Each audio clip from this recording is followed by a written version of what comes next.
Jadi kesimpulannya menurut saya apa yang dilakukan oleh tim 01 dan 03 terkait pelaporan dugaan hasil pemilihan umum di Mahkamah Konstitusi hari ini, baik melalui MK maupun ke Bawaslu sudah nggak memenuhi syarat semuanya.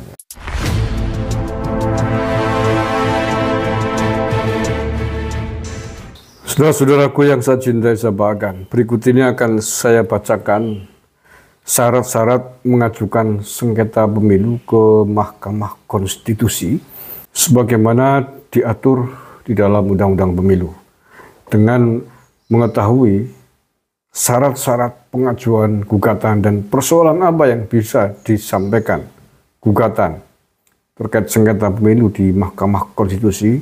Nanti kita akan bisa menilai sejauh mana kelayakan gugatan permohonan yang disampaikan oleh tim 01 dan 03. Berikut ini syarat mengajukan gugatan hasil pemilu ke MK. Ya, sekali lagi, syarat mengajukan gugatan hasil pemilu ke Mahkamah Konstitusi jika tak puas dengan hasil pemilu 2024 kemarin. Mengenai sengketa pemilu, negara telah mengaturnya dalam Undang-Undang Nomor 24 Tahun 2003 tentang Mahkamah Konstitusi. Di dalam pasal 74 ayat 3 Undang-Undang Nomor 24 Tahun 2003 dijelaskan bahwa permohonan sengketa pemilu hanya dapat diajukan dalam jangka waktu paling lambat 3 kali 24 jam sejak KPU mengumumkan penetapan hasil pemilu secara nasional. Ya, oke. Itu sudah dipenuhi oleh MK. Kemudian syarat pemohon. Pemohon adalah A. Perorangan warga negara Indonesia, calon anggota Dewan Perwakilan Daerah, peserta pemilihan umum. Ya, perorangan warga negara Indonesia, calon anggota DPD, peserta pemilu. B. Pasangan calon presiden dan wakil presiden, peserta pemilu presiden dan wakil presiden, dan C. Partai politik peserta pemilihan umum. Jadi tidak sembarangan orang bisa mengajukan gugatan. Jadi yang boleh mengajukan gugatan sengketa hasil pemilu ke Mahkamah Konstitusi ada 3 butir. Jadi yang pertama saya ulangi adalah warga negara Indonesia calon anggota Dewan Perwakilan Daerah. Ya, DPD itu ya. Kemudian B, pasangan calon presiden dan wakil presiden peserta pemilihan umum. Dalam hal ini ya ada Ganjar Pranowo, Mahfud MD, ada Prabowo Gibran, ada Anies Muhaimin. Dan yang ketiga adalah yang boleh mengajukan gugatan partai politik peserta pemilihan umum. Oke ya, jelas? Saya lanjutkan. Permohonan hanya dapat diajukan terhadap penetapan hasil pemilihan umum yang dilakukan secara nasional oleh Komisi Pemilihan Umum yang mempengaruhi A. Terpilihnya calon anggota Dewan Perwakilan Daerah, B. Penentuan pasangan calon yang masuk pada putaran kedua pemilihan presiden dan wakil presiden, serta terpilihnya pasangan calon presiden dan wakil presiden, C. Perolehan kursi partai politik peserta pemilihan umum di suatu daerah pemilihan. Ya, jelas ya? Perlu dijelaskan per butir? Enggak saya kira. Tapi saya ulangi biar nampak lebih jelas.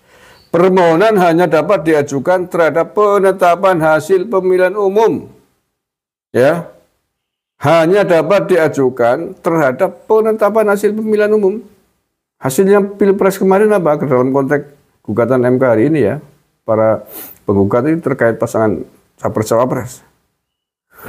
Jadi yang ditetapkan oleh KPU kemarin, yang ditetapkan KPU apa? Ya, Pak Prabowo Gibran dapat 96 juta. Nah itu kan. Ganjar Mahfud 27 juta, Anies Muhaimin 40 juta. Itu. Yang boleh diajukan gugatannya adalah itu, hasil pemilihan umum yaitu.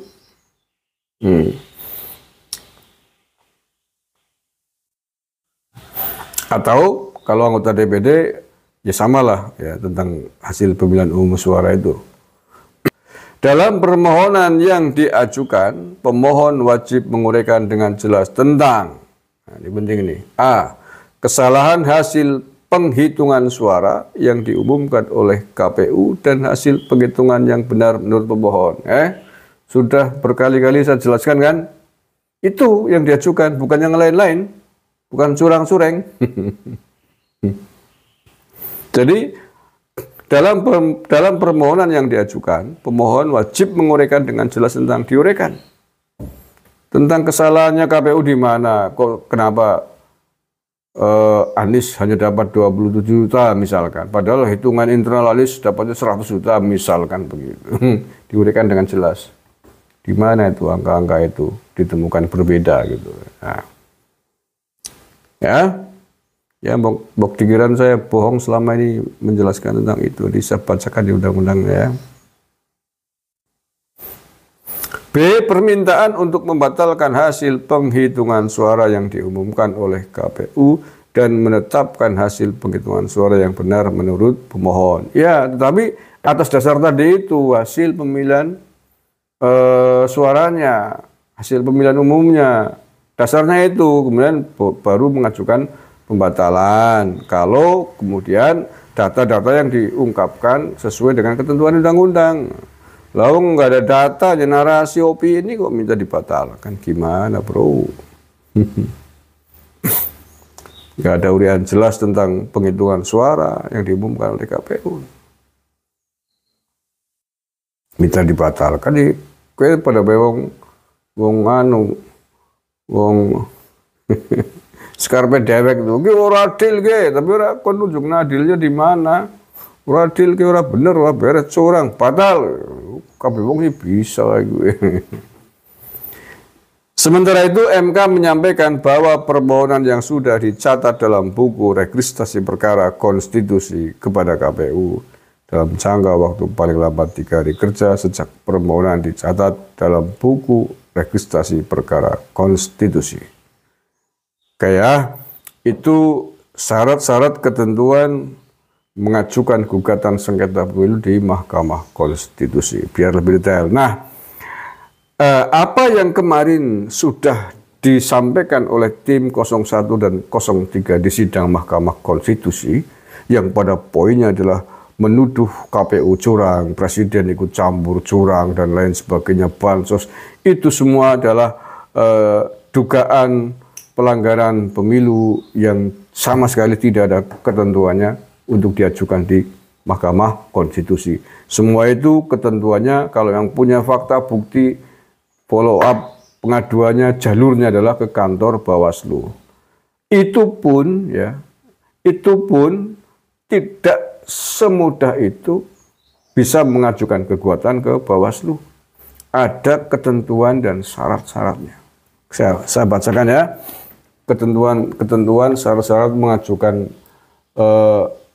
dugaan pelanggaran pemilu ke Bawaslu. Nah, nanti dengan mengetahui ini akan kita lihat betapa ambyarnya apa yang dilakukan oleh tim 01 dan 03 itu. Selain tidak pada tempatnya mengajukan gugatan itu ke Mahkamah Konstitusi, seandainya kemudian hari ini diajukan ke Bawaslu juga sudah tidak memenuhi syarat. Karena pengaduan dugaan pelanggaran tindak pidana pemilu juga ada syarat-syarat waktu dan lain sebagainya. Ya, saya bacakan nih. Berdasarkan Undang-Undang Nomor 7 Tahun 2017 tentang pemilihan umum, terdapat 3 jenis pelanggaran pemilu. Di antaranya pelanggaran etik, pelanggaran administratif, dan tindak pidana pemilu yang berasal dari temuan ataupun laporan. Kemudian, untuk dapat melaporkan pelanggaran pemilu ke Bawaslu yang memenuhi syarat, pelapor harus memenuhi 2 syarat untuk dapat melakukan pelaporan pelanggaran pemilu kepada Bawaslu. 2 syarat tersebut yaitu syarat formal dan syarat material. Syarat formal terdiri dari pihak yang berhak melaporkan, waktu pelaporan tidak melebihi ketentuan batas waktu, keabsahan laporan dugaan pelanggaran yang meliputi kesesuaian tanda tangan dalam formulir laporan dugaan pelanggaran dengan kartu identitas dan tanggal waktu pelaporan. Oke. Laporan pelanggaran pemilu dapat disampaikan secara tertulis dengan memuat nama dan alamat pelapor, pihak terlapor, waktu, tempat kejadian perkara, dan urian kejadian. Laporan pelanggaran pemilu ini disampaikan paling lambat 7 hari kerja sejak diketahui terjadinya dugaan pelanggaran pemilu. Kemudian untuk dapat melaporkan pelanggaran pemilu ke Bawaslu yang memenuhi syarat, pelapor harus memenuhi 2 syarat untuk dapat melakukan pelaporan pelanggaran pemilu kepada Bawaslu. 2 syarat tersebut yaitu syarat formal dan syarat material. Oke, yang penting ini adalah tadi bahwa laporan pelanggaran pemilu ini harus sudah disampaikan paling lambat 7 hari kerja sejak diketahui terjadinya dugaan pelanggaran pemilu. Ya, bahkan ini saya dulu ingatnya 14 hari, 2 minggu, tapi ini yang baru malah harus selambat-lambatnya 7 hari setelah Anda mengetahui dugaan pelanggaran itu.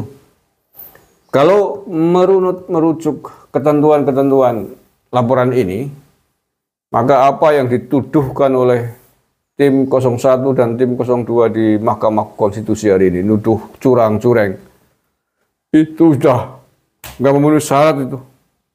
Harus diping besar itu.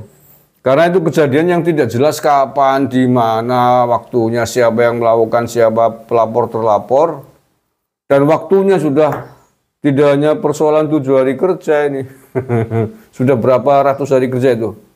Jadi nggak memenuhi syarat sesuai dengan undang-undang ketentuan undang-undang pemilu. Seandainya pun laporan mereka benar diarahkan atau melalui kantor Bawaslu, tetapi secara ketentuan yang lebih detail, poin-poinnya, persyaratannya tidak memenuhi syarat. Termasuk masalah waktu. Mestinya adalah misalkan mengetahui Pak Jokowi dulu membagikan sembako dan ada indikasi untuk kampanye Prabowo Gibran misalkan. Tapi itu nggak pernah kita temukan ada fakta-fakta begitu. Pak Jokowi membagikan bansos ya untuk kepentingan rakyat miskin. Seandainya iya misalkan, seandainya, maka sejak peristiwa Pak Jokowi membagikan bansos itu, paling lambat 7 hari setelah itu sudah dilaporkan. Kalau lewat dari itu sudah hangus, tidak bisa. Ya ini karena memang undang-undang pemilu spesifik. Kalau nggak dibatasi waktu begini, nanti pemilu bisa kacau, Pak. Lo bro, sudah ditetapkan oleh KPU, tahun depan baru dilaporin. Ya ganggu negara, ganggu. Kalau nggak dibatasi begitu ya bubar negara ini. Kisruh, isinya mau pada protes toh. Oke, jelas ya. Jadi kesimpulannya menurut saya apa yang dilakukan oleh tim 01 dan 03 terkait pelaporan dugaan hasil pemilihan umum di Mahkamah Konstitusi hari ini, baik melalui MK maupun ke Bawaslu sudah nggak memenuhi syarat semuanya. Jadi menurut saya harus ditolak oleh Mahkamah Konstitusi apa yang mereka tuntutkan. Karena ya tadi kan orang genah kabeh. Terima kasih. Assalamualaikum warahmatullahi wabarakatuh.